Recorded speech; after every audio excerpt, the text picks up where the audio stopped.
Olá, povo de Deus, paz seja convosco. Vim aqui nessa noite trazer uma palavra rápida a respeito de dons espirituais.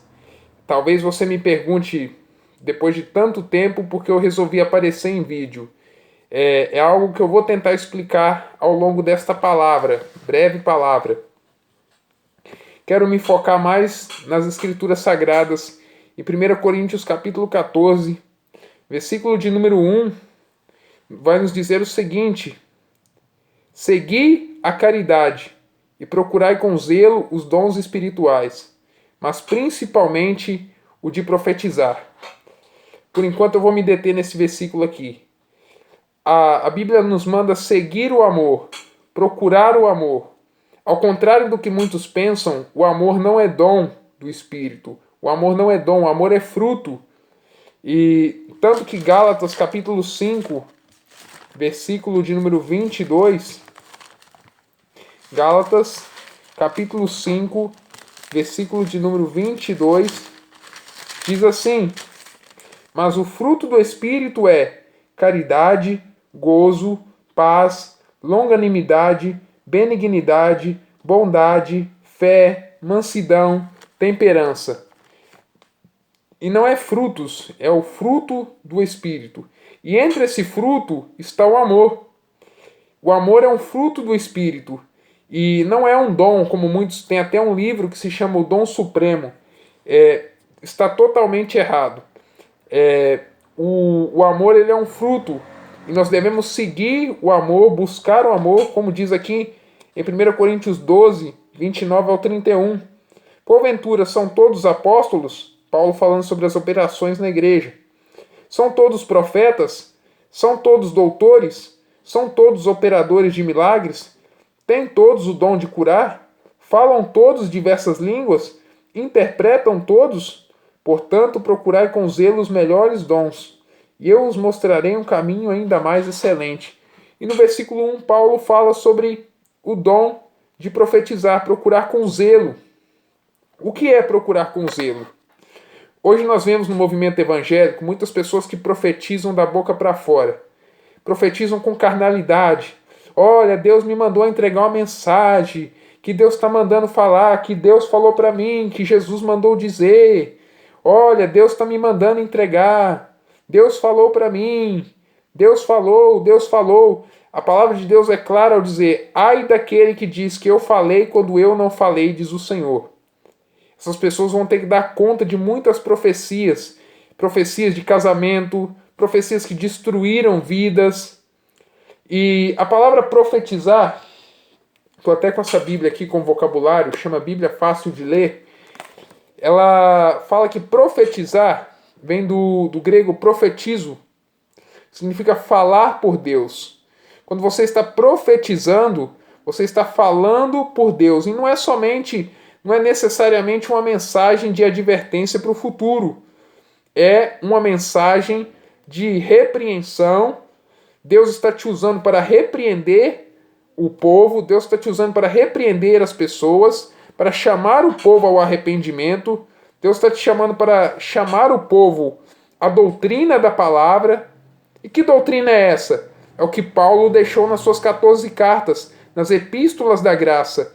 Paulo deixou ali regras rígidas. As pessoas pensam que a graça é mais frouxa, é mais, perdão da palavra, é mais light que a lei. Não, a graça tem padrões muito mais elevados.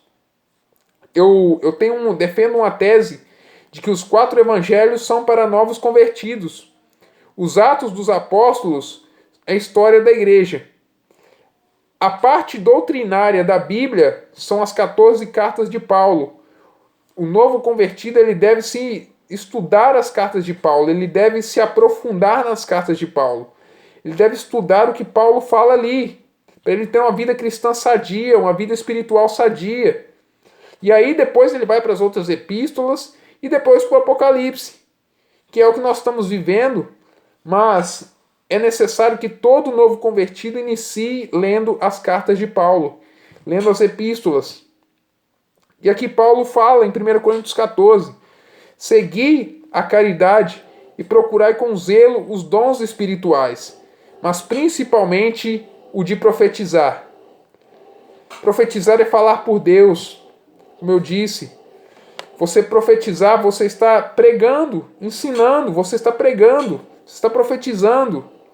E Paulo diz, aperfeiçoe esse dom. Aperfeiçoe esse dom, procure com zelo, se empenhe, estude. Busque, se é dom de profecia, de divinas revelações, busque. Não saia inventando profecia por aí. Mais de 1000 revelações num culto, como diz o evangelista Sandro Márcio do canal Sã Doutrina. Menininho pulando igual cabrito, tendo revelação, mais de 1000 revelações no culto, porque dá retorno. Eu cansei disso aí, porque no ministério onde eu congrego, tá cheio desses menininhos pulando. E tinha, né? Tinha. Não vou entrar no mérito da questão, mas tinha.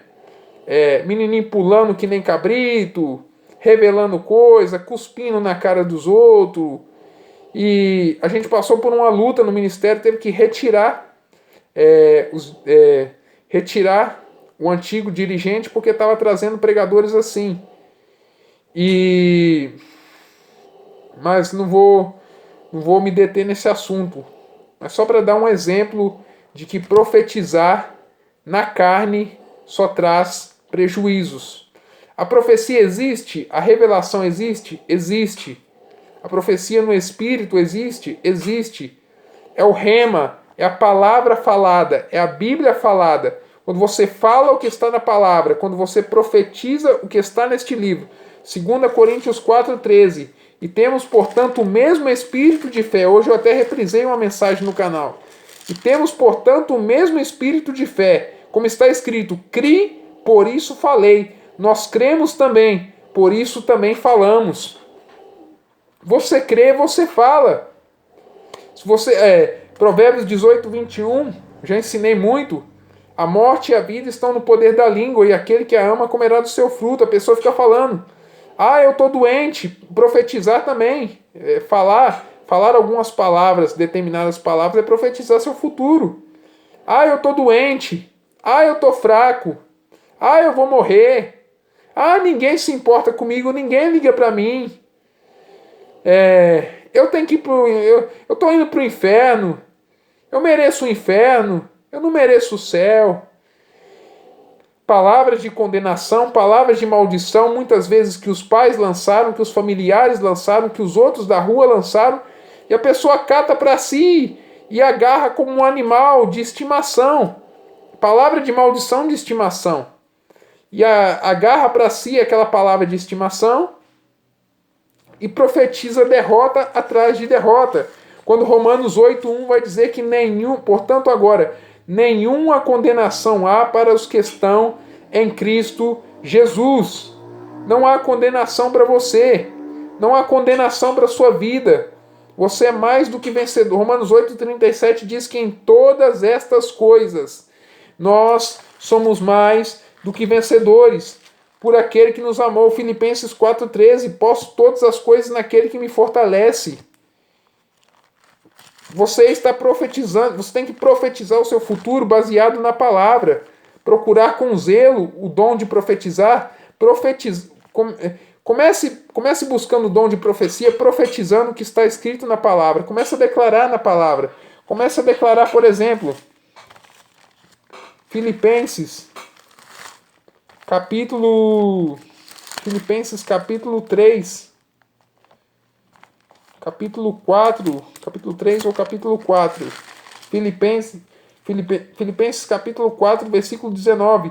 O meu Deus, segundo as suas riquezas, suprirá, diga em primeira pessoa, todas as minhas necessidades em glória por Cristo Jesus. E comece a declarar a palavra. Verdadeiramente Ele levou sobre si as minhas enfermidades e as minhas dores levou sobre si, e eu reputava por aflito, ferido de Deus e oprimido. Mas Ele levou sobre si as minhas transgressões e foi moído pelas minhas iniquidades. O castigo que me traz a paz estava sobre Ele. Pelas suas feridas eu fui curado. Eu estou curado. Ele enviou a sua palavra e me sarou. Está escrito, Senhor, que o Senhor enviou a palavra e me sarou. Eu estou curado, o Senhor enviou a palavra, Senhor, eu recebo a palavra de cura. Tua palavra diz que o Senhor é o Senhor que me sara. Eu aceito, Senhor, eu recebo a palavra de cura na minha vida, eu recebo a palavra da fé na minha vida. Confesse a palavra, Senhor Jesus, tu és aquele que me cura. Declare o rema de Deus, declare aquilo que é o Logos que se torna rema, declare: eu sou a justiça de Deus em Cristo. Verdadeiramente o Senhor levou sobre si todas as minhas enfermidades e as minhas dores levou sobre si.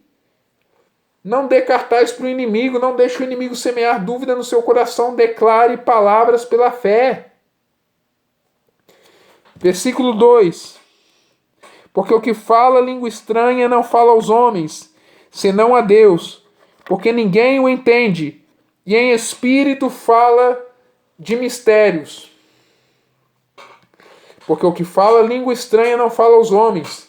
Você não está falando para homens quando você está orando em línguas. Já teve quem me perguntasse se oração em línguas é dom. Não é um dom. A gente é tão obcecado com dom, às vezes, que a gente quer que tudo seja dom pra gente. Tudo que aparece de novo, é um dom. Eu tenho que buscar esse dom. Não, quando você receber o batismo com o Espírito Santo, nem que seja aquela frase que você solta, nem que for uma sílaba que você solta, comece a soltar. Deixa fluir os rios do Espírito na sua vida. Comece a orar em línguas. Comece a declarar a palavra, comece a orar no Espírito, comece a falar a palavra, comece a falar em línguas. Mas eu não entendo, é tudo estranho para mim. É claro, a palavra aqui mesmo fala que é estranha. Nós não falamos para homens. Se nós estivéssemos falando português a uma pessoa, ela entenderia aquilo que nós estamos falando, mas estamos falando a Deus, estamos falando ao Senhor. Estamos falando mistérios, segredos espirituais, revelações com Ele. Coisas que só o Espírito sabe. Romanos 8, 26, 27 diz que da mesma maneira também o Espírito ajuda as nossas fraquezas, porque não sabemos o que havemos de pedir como convém, mas o mesmo Espírito intercede por nós com gemidos inexprimíveis. E aquele que examina os corações sabe qual é a intenção do Espírito, e é Ele que, segundo Deus, intercede pelos santos. Tiago 4, 2 e 3 diz que nós não sabemos pedir. E se nós pedimos, cobiçamos e nada temos. Pedimos, não recebemos porque não pedimos. Pedimos e pedimos mal para gastar nossos deleites. Quando nós pedimos em português, Senhor, me dá um carro, me dá uma casa, me dá uma esposa, nós não sabemos pedir. Nós pedimos totalmente contrário à vontade de Deus. Mas quando você está orando em línguas, quando você está orando a linguagem sobrenatural do Espírito, o Espírito Santo está levando para o Pai não aquilo que você quer, mas aquilo que você precisa. O Pai está ouvindo, está respondendo. Você já percebeu que às vezes a resposta da sua oração vem diferente do que você pensava? É porque a oração que o Espírito fez por você não era aquilo que você queria, mas era aquilo que você precisava. E a palavra de Deus é clara, quando Davi diz, no Salmo 37, fui moço e agora sou velho. Eu nunca vi o justo desamparado, nem a sua descendência a mendigar o pão. Deus nunca vai deixar os seus filhos passando fome. Deus nunca vai deixar os seus filhos enfermos. Se ele durante 40 anos no deserto, ele não deixou que as sandálias dos pés dos israelitas se corrompessem, se ele não deixou que o maná acabasse, ele cuida de você. 1 Pedro 5,7 diz, lançando sobre ele toda a vossa ansiedade, porque ele tem cuidado de vós. Lance sobre o Senhor toda a sua ansiedade. Lance sobre o Senhor todos os teus problemas. A palavra de Deus diz em São Mateus 11:28, vinde a mim, todos que estáis cansados e oprimidos, e eu vos aliviarei. Tomai sobre vós o meu jugo e aprendei de mim. Versículo 29, e sou manso e humilde de coração, e encontrareis descanso para as vossas almas, porque o meu jugo é suave e o meu fardo é leve. E o Senhor te pergunta, o que queres que eu te faça? O que queres que eu faça por você? O que queres que eu te faça na tua vida? O que queres que eu te faça no teu ministério? O que quer que eu te faça na tua vida, nas áreas da tua vida? Porque o que fala língua estranha, não vai dar para expor tudo, porque 22 minutos e 35 que a câmera suporta, porque o que fala língua estranha não fala a homens, senão a Deus. Porque ninguém o entende. Ninguém entende quando você está falando em língua estranha. A palavra já diz, é estranha. E em espírito fala de mistérios. Quando você está falando em línguas, você está falando mistérios com Deus. É justamente para o inimigo das nossas almas não ouvir e não interferir no plano que Deus tem na nossa vida. Por isso que há uma oposição até dentro da igreja contra o orar em línguas. Há uma oposição dentro da igreja contra o falar em línguas estranhas. Há uma oposição. Versículo 3. Mas o que profetiza fala aos homens para edificação, exortação e consolação. O que eu estou fazendo aqui é profetizando. Se eu falar em línguas, se eu falar em mistérios aqui, não edificará a ninguém que escutará essa palavra gravada. Se eu falar em mistérios, não edificará ninguém. Mas se eu profetizar aqui, estou falando para edificação, estou te edificando na fé, te encorajando, te exortando, que é diferente de repreender. Exortar é diferente de repreender, e consolar. A profecia tem três objetivos: edificar, exortar, que é animar por meio de palavras, e consolar. Quando eu estou aqui falando da palavra, eu estou te encorajando, eu estou te incentivando, eu estou te fortalecendo. Versículo 4. O que fala língua estranha edifica-se a si mesmo, mas o que profetiza edifica a igreja. É o que eu estou fazendo aqui, profetizando, edificando pessoas por meio da palavra. Quando você fala em línguas estranhas, você edifica a si mesmo. Você tem saúde, você tem vigor para vir pregar a palavra, você tem vigor para vir pregar o evangelho. Ah, mas eu não entendo nada do que eu estou falando. Eu tive uma experiência tempos atrás, que o inimigo se manifestou na forma de uma mulher que se transfigurou num demônio e começou a lançar mentiras contra mim, dizendo que era ele quem falava em línguas estranhas, aquilo para me fazer parar de orar. E eu comecei a parar, desanimar, a minha vida foi enfraquecendo, eu entrei em depressão terrível, eu entrei em depressão profunda. Houve quem falasse que as línguas que eu falava, não só dormindo, mas acordado, houve quem falasse que as línguas que eu falava parecia a língua de um macumbeiro. Sofri muitos ataques. Cheguei numa determinada situação que eu falava variedades de línguas no espírito. Eu comecei a falar algumas sílabas. Eu fui ficando desanimando. Fiquei várias semanas sem orar. Minha saúde piorou. Eu comecei a ficar debilitado. Então, quem fala em línguas edifica a si mesmo. Quando eu estou falando em línguas, eu posso vir aqui e trazer uma palavra para você. Eu me edifico na fé. Judas, versículo 20, diz: mas vós, amados, edificando-vos a vós mesmos na vossa santíssima fé, orando no Espírito Santo. E sobre a depressão, eu não vejo que depressão é demônio, eu não vejo que depressão é pecado.